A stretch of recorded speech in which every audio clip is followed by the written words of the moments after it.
Здравствуйте вновь, мои дорогие друзья, мои подписчики или просто тот, кто случайно зашел на мой канал.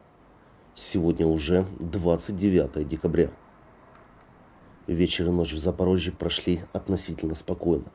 Воздушные тревоги, конечно же, были, но все, слава богу, обошлось, без взрывов и прилетов. Вчерашняя встреча между Зеленским и Трампом, судя по новостям, прошла довольно-таки успешно.